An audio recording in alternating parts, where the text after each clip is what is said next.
Bismillahirrahmanirrahim. Assalamualaikum warahmatullahi wabarakatuh. Puji syukur kita panjatkan atas kehadiran Allah Subhanahu wa taala. Salawat beriring salam kita sampaikan ke junjung kita yaitu Nabi Muhammad SAW. Terima kasih saya ucapkan sebelumnya kepada Bapak Ibu yang sudah bersedia mendengarkan presentasi saya pada saat ini.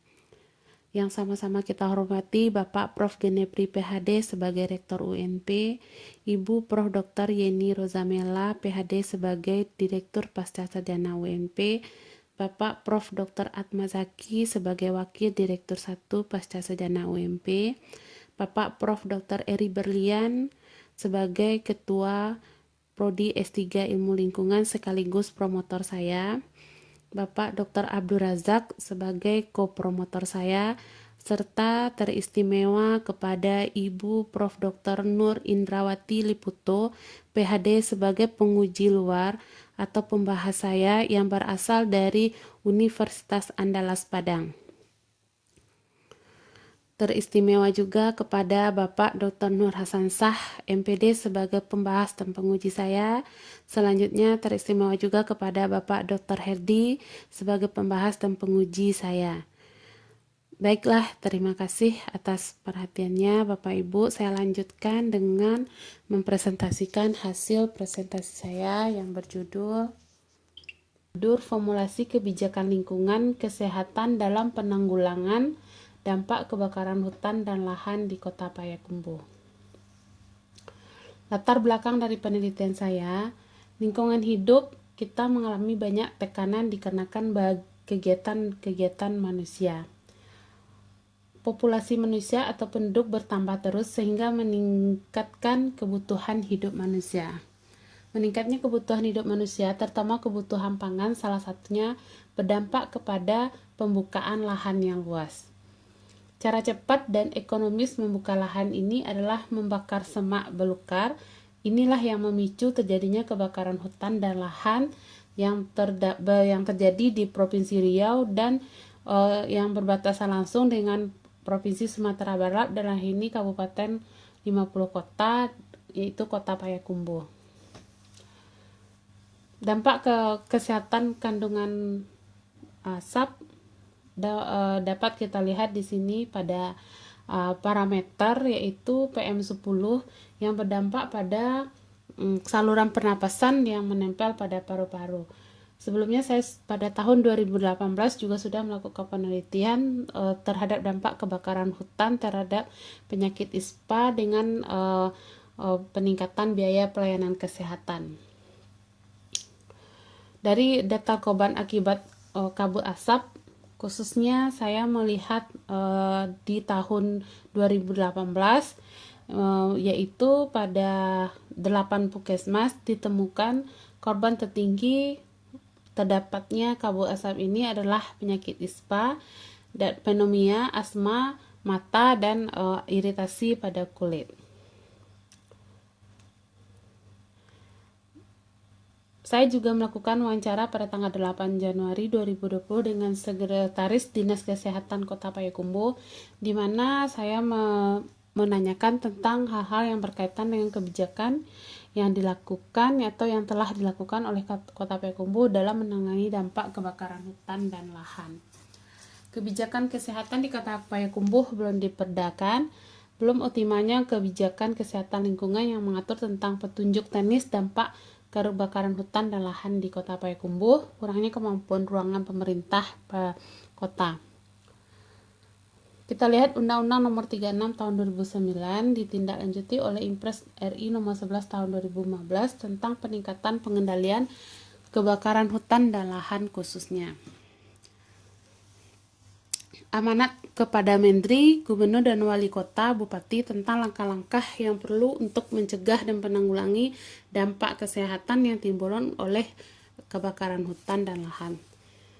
Pada catatan kejadian kebakaran hutan dan lahan, sebenarnya ini sudah dimulai sejak tahun 97 dan sampai pada saat ini masih sering terjadi kebakaran hutan dan lahan yang ada di Indonesia. Pemko perlu memikirkan dan membangun strategi dan solusi bagi setiap stakeholder untuk menetapkan kebijakan kesehatan lingkungan yang efektif secara berkelanjutan untuk mencapai tingkat ketahanan bagi Pemko dan masyarakat dalam mitigasi kebakaran hutan dan lahan di daerahnya. Fokus dalam penelitian ini pada pembuatan formulasi kebijakan kesehatan lingkungan yang mampu mencegah masalah tingginya angka kesakitan ISPA dan penyakit lainnya di Kota Payakumbuh. Identifikasi dari masalah penelitian. Yang pertama, pelaksanaan penanggulangan dampak kebakaran hutan di Kota Payakumbuh belum terpola dan belum fokus, sehingga kebijakan penanggulangan belum mampu mengatasi masalah dampak akibat kebakaran hutan yang terjadi. Yang kedua, tingginya angka kesakitan. Yang pertama itu terutama pada ISPA, pneumonia, asma, mata, dan iritasi kulit akibat kebakaran hutan di Kota Payakumbuh. Yang ketiga, terganggunya aktivitas manual orang-orang yang di bidang yang bekerja seperti kesehatan, dinas pendidikan, pertanian, peternakan, dan perhubungan sebagai dampak kabut asap dari kebakaran hutan di Kota Payakumbuh. Yang keempat, terganggunya aktivitas perekonomian sebagai dampak kabut asap akibat kebakaran hutan dan lahan di Kota Payakumbuh. Dalam penelitian ini lakukan pembatasan masalah oleh peneliti. Yang pertama, berdasarkan latar belakang masalah yang dikemukakan di atas, maka fokus penelitian pada model usulan formulasi kebijakan di lingkungan kesehatan pada pemerintah daerah Kota Payakumbuh dan tingginya angka penyakit akibat asap dari kebakaran hutan dan lahan. Pada pembuatan usulan kebijakan ini perlu dilibatkan pemerintah daerah setempat seperti Dinas Kesehatan, Dinas Lingkungan Hidup, Dinas Pendidikan, Dinas Pertanian dan Peternakan, serta Dinas Perhubungan untuk pemangku kepentingan dan masyarakat yang terkena dampak. Bagaimana pemecahan masalah dampak kebakaran hutan dituangkan dalam formulasi kebijakan kesehatan lingkungan dalam rangka menurunkan dampak yang timbul oleh kabut asap di Kota Payakumbuh. Pembuatan formulasi kebijakan yang efektif untuk mengatasi tingginya angka penyakit akibat dampak kebakaran hutan di Kota Payakumbuh. Tujuan penelitian ada dua. Yang pertama, menghasilkan pemecahan masalah dampak kebakaran hutan yang dituangkan dalam formulasi kebijakan kesehatan lingkungan dalam rangka menurunkan dampak yang ditimbulkan oleh kabut asap di Kota Payakumbuh. Yang kedua, formulasi kebijakan tersebut dapat menanggulangi tingginya angka penyakit akibat dampak kabut asap. Tinjau dari pustaka. Yang pertama, saya menggunakan siklus kebijakan ideal di sini untuk merumuskan kebijakan yang akan diusulkan nantinya. Yang pertama, kita lakukan membuat agenda setting. Setelah itu policy formulation, decision making, policy implementasi dari formulasi. Setelah itu dilakukan monitoring dan evaluasi. Yang kedua, saya melihat kesehatan lingkungan sebagai kebijakan pemerintah, yaitu dengan menggunakan segitiga kebijakan dari Wall dan Gilson. Di sini saya melihat ada contents, isi, dan proses, sehingga aktor yang berperan di dalamnya adalah masyarakat. Selanjutnya, formulasi kebijakan kesehatan lingkungan dalam rangka penanggulangan dampak kebakaran hutan ditinjau dari aspek ilmu lingkungan. Di sini kita melihat ada aspek ekonomi, ada penambahan dari pengobatan, sehingga nanti munculnya dampak sosial dari dampak kebakaran hutan dan lahan terhadap kesehatan, sehingga dibutuhkannya formulasi kebijakan kesehatan lingkungan. Dan untuk melihat evaluasi kebijakan, saya menggunakan teori Will and Dom, yang dimana pengantar analisis kebijakan publik di edisi terbitan edisi kedua. Di sini nanti kita akan melihat persentase dari tipe kriteria efektivitas, efisiensi, kecukupan, peralatan, responsif, dan ketepatan. Terus yang selanjutnya, dampak kebakaran hutan dan lahan. Saya melihat nanti untuk itu sebagai penunjang di dalam pembahasan pengertian dampak, terus terhadap keanekaragaman hayati dan lingkungan kesehatan. Selanjutnya saya juga menuliskan atau mengambil beberapa 24 penelitian terdahulu yang sebelumnya, yaitu termasuk dari penelitian saya sendiri, penelitian dari Prof. Heri Berlian dan Bapak Abdul Razak. kerangka pikir saya di sini dalam kebakaran hutan, dampak dari kebakaran hutan dan lahan itu berdampak kepada masyarakat, pemerintah, dan swasta sebagai lembaga swadaya masyarakat yang berperan nantinya. Itu yang kita melihat di sini. Saya akan menganalisis kebutuhan dari formulasi yang akan kita rumuskan. Nah, di sini kita juga akan melihat adanya dampak dari kajian ekonomi, kajian ekologi, dan kajian sosial. Sehingga nanti pada saat identifikasi sistem saya memunculkan permodelan kualitatif, di mana permodelan kualitatif ini nanti akan mengeluarkan formulasi kebijakan kesehatan lingkungan dalam rangka penanggulangan dampak kebakaran hutan dan lahan, dan dilakukan verifikasi dan validasi terhadap formulasi tersebut. Metodologi penelitian, jenis penelitian saya adalah kualitatif dan akan dilakukan juga kuantitatif untuk sebagai data penunjang. Lokasi penelitian saya melakukannya penelitian di Payakumbuh, sudah direncanakan 6 bulan dari awal mulai memasukkan surat sampai saya mendapatkan data.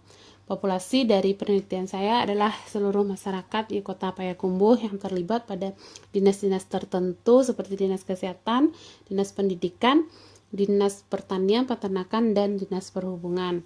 Untuk keinfomannya saya menggunakan 5 kepala dinas yang sudah menjadikan sebuah sampel saya sebelumnya.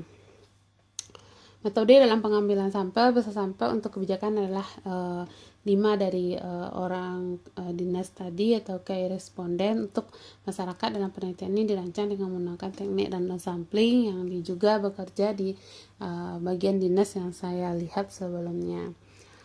Instrumen yang digunakan dalam penelitian adalah saya menggunakan kuesioner dan daftar pertanyaan wawancara yang dibuat berdasarkan pedoman terlaksananya tentang formulasi tentang kebijakan dampak kebakaran hutan dan lahan. Metode penelitian selanjutnya yaitu saya di sini untuk merumuskan kebijakan saya menggunakan siklus kebijakan ideal, di mana proses analisis kebijakan dilakukan sebanyak 5 tahap sehingga munculnya nanti sebuah usulan kebijakan. Pada hasil di sini kita melihat profil Kota Payakumbuh. Kota Payakumbuh adalah wilayah terdekat dari Provinsi Riau, yang dimana Provinsi Riau merupakan yang sering terjadinya kebakaran hutan dan lahan. Berdasarkan hasil yang sudah saya temukan, saya mewawancarai dan mendapatkan hasil dalam pelaksanaan langkah-langkah yang dilakukan oleh Dinas Kesehatan dalam penanggulangan kebakaran hutan dan lahan. Dari 10 langkah yang dilakukan, saya mendapatkan ada beberapa yang belum sesuai atau tidak efektif atau efisien dalam pelaksanaannya. Nah, sebelum saya melakukan wawancara, saya juga melakukan validasi atas melakukan validitas untuk pedoman wawancara ini kepada 3 orang validator, yaitu Prof. Dasman Lanin, Bapak Dr. Aldi, serta Prof. Haris, di mana rata-rata hasilnya menyatakan menyarankan ini sudah layak untuk diambil data ke lapangan. Hasil dan pembahasan dari teori analisis segitiga dalam langkah-langkah yang sudah dilakukan oleh Dinas Kesehatan Payakumbuh, ada yang memadai dan tidak memadai. Hanya 30% saja yang memadai dan 70%-nya tidak memadai. Dalam teori analisis segitiga, kita juga melihat kriteria evaluasi kebijakan pada Kota Payakumbuh yang efektivitasnya pelaksanaannya hanya 60%, efisiensi 75%, kecukupan 55%, peralatan cuma 70%, responsivitasnya 45%, ketepatan 75%. Hasil dan pembahasan dari analisis kebijakan publik ditinjau dari ilmu lingkungan, di mana formulasi kebijakan kesehatan berdampak ke ekonomi, pembiayaan pelayanan kesehatan, ada ambang pencemaran udara, masalah kesehatan akibat kabut asap, kebakaran hutan dan lahan, sehingga mempengaruhi sosial dari masyarakat, sehingga diperlukan formula kebijakan kesehatan lingkungan. Pada tahun 2014, saya melihat juga bahwa dampak kebakaran hutan pada tahun sebelumnya sudah juga cukup tinggi. Bahkan kita lihat dibandingkan dari tahun 2018, hampir 50% meningkat. Hasil dari pembahasan berikutnya yaitu proses pembuatan formulasi kebijakan kesehatan lingkungan dalam penanggulangan dampak kebakaran hutan. Yang pertama, saya melakukan penyusunan agenda dulu. Yang kita lihat di sini bagaimana mengadakan koordinasi lintas program dan lintas sektoral sehingga kebijakan kesehatan terhadap dampak penanggulangan kebakaran hutan dan lahan bisa dilaksanakan. Untuk perumusan masalah, saya masih terdapatnya beberapa masalah yang dihadapi dalam proses penanggulangan dampak kebakaran dalam melakukan perencanaan, merumuskan formulasi kebijakan kesehatan dalam menanggulangi dampak kebakaran hutan dan lahan. Untuk pelaksanaannya, proses penanganan masih terpaku pada formalitas, kurangnya keseragaman pemahaman staf terhadap setiap langkah kerja yang dilakukan dalam penanganan. Masyarakat tidak sepenuhnya mendapatkan pelayanan karena over kapasitas, adanya kerja yang dilakukan oleh petugas. Proses pembuatan formulasi kebijakan kesehatan lingkungan berikutnya yaitu pengambilan keputusan. Diambil keputusan mengenai rancangan kebijakan yang efisien dan efektif, dan keputusan sebagai suatu kebijakan yang memiliki kekuatan hukum. Pada implementasi, pertama dilakukan pembuatan tim khusus gerak cepat dan satgas kesehatan melaksanakan replika assessment atau RH untuk mendapatkan keadaan geografis jumlah penduduk yang terkena dalam dampak kabut asap kebakaran hutan, melakukan konsolidasi dan kesiapan institusi pelayanan kesehatan, mendistribusikan masker ke instansi seperti puskesmas, sekolah, dan organisasi lainnya, membuat posko kesehatan di beberapa titik. Untuk selanjutnya adalah monitoring. Monitoring di sini di mana kita melihat bagaimana penanggung jawab kesehatan dalam penanganan bencana kabut asap, pelayanan kesehatan rujukan, terus bagaimana penanganan setiap korban yang sudah dilakukan, bagaimana kesediaan obatan dan sarana lainnya, bagaimana kesiapan dari tenaga medis, bagaimana mobilitas sumber daya yang sudah dipusatkan pada titik-titik tertentu. Untuk evaluasi, adanya penilaian terhadap penanggulangan dampak kebakaran hutan yang telah dilakukan oleh masing-masing penanggung jawab program sesuai dengan tingkat administrasi sehingga hasil akhirnya meningkatkan efisiensi dan efektivitas keberhasilan program. Ini adalah hasil dari model proses kebijakan rasional yang sudah saya rumuskan. Yang pertama tadi adanya agenda, adanya formulasi, terus adanya evaluasi dan monitoring, sehingga model ini bisa dilakukan oleh beberapa daerah untuk menanggulangi dampak kebakaran hutan dan lahan terhadap Kota Payakumbuh. Selanjutnya kita melihat di sini dari pembahasan Dinas Kesehatan Kota Payakumbuh terlihat belum terstruktur dan belum siap secara optimal dalam menghadapi dampak kebakaran hutan, serta perlunya seharusnya Kota Payakumbuh sudah siap dalam segala sesuatu yang berkaitan dengan kesehatan karena dampak kebakaran hutan dan lahan ini sudah terjadi pada setiap tahunnya. Nah, untuk langkah-langkah yang dilakukan oleh Dinas Kesehatan Kota Payakumbuh yang belum memadai hampir dari 50%, sehingga dampak kebakaran hutan dan lahan terhadap kesehatan belum bisa diatasi secara maksimal.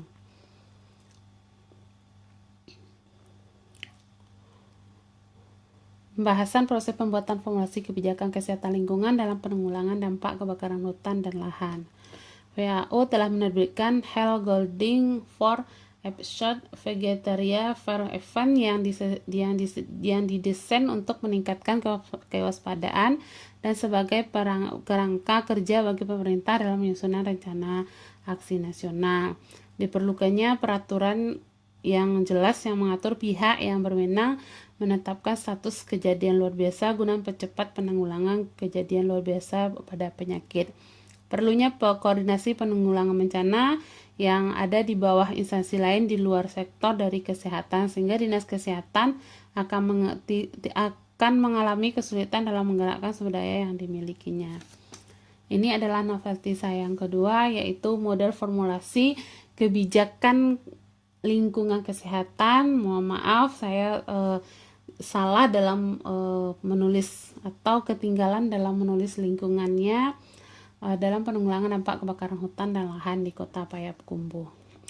Dalam buku ini, model buku ini, saya di sini memunculkan beberapa hal yang berkaitan dengan formulasi kebijakan yang dapat digunakan oleh beberapa kota yang berdampak terhadap kebakaran hutan dan lahan. Pada kesimpulan, dalam menanggulangi dampak kebakaran hutan dan lahan pada lingkungan kesehatan dapat dilakukan dengan menerapkan langkah-langkah pada siklus segitiga yang sudah dihasilkan peneliti, yaitu masyarakat diberikan bantuan masker adalah berupa pertolongan masyarakat, dihimbau untuk tidak keluar rumah. Hal ini untuk menghindari terjadinya penyakit akibat kabut asap. Masyarakat harus diberikan pengetahuan tentang gejala atau keluhan yang ditimbulkan sebagai dampak yang berakibat kepada kabut asap, dan pelayanan kesehatan diminta siap siaga selama 24 jam. Yang kedua yaitu adanya formulasi kebijakan lingkungan kesehatan dalam penanggulangan dampak kebakaran hutan dan lahan. Implikasi yang pertama, pemerintah Kota Payakumbuh perlu memaksimalkan langkah-langkah dalam penanggulangan dampak kebakaran hutan dan lahan terhadap kesehatan. Pemerintah Kota Payakumbuh perlu memfasilitasi segala sesuatunya sarana-prasarana yang dibutuhkan dalam penanggulangan dampak kebakaran hutan dan lahan terhadap lingkungan kesehatan. Pemerintah Kota Payakumbuh dalam melakukan pencegahan penanggulangan dampak kebakaran hutan dan lahan terhadap lingkungan kesehatan perlu mensosialisasikan kepada masyarakat tentang bahaya kabut asap bagi kesehatan. Dinas meningkatkan koordinasi dengan Dinas Lingkungan Hidup terhadap pemantauan kondisi udara, apakah kualitas udara layak atau tidak untuk masyarakat beraktivitas. Pemerintah Kota Payakumbuh perlu menerapkan rumusan formulasi kebijakan lingkungan kesehatan dalam rangka menanggulangi dampak kabut asap terhadap masyarakat. Saran yang pertama bagi pemerintah Kota Payakumbuh, perlu meningkatkan wawasan pengetahuan tentang kebakaran yang sangat nyata berpengaruh untuk meningkatkan sektor kesehatan. Untuk meningkatkan pengetahuan warga dalam pihak pemangku kepentingan terseudar, kelompok tani, pangkat desa, pemberi pelayanan teknis, pemerintah daerah, pengambil kebijakan. Yang kedua itu Dinas Kesehatan. Dengan adanya formulasi di atas, seyogyanya bisa diterapkan ketika terjadi kebakaran di kemudian hari. Dengan begitu diharapkan pelaksanaan penanganan dampak kebakaran hutan sektor kesehatan akan lebih mudah, praktik, efektif, efisien, sehingga masyarakat dapat lebih banyak tertolong dan terselamatkan.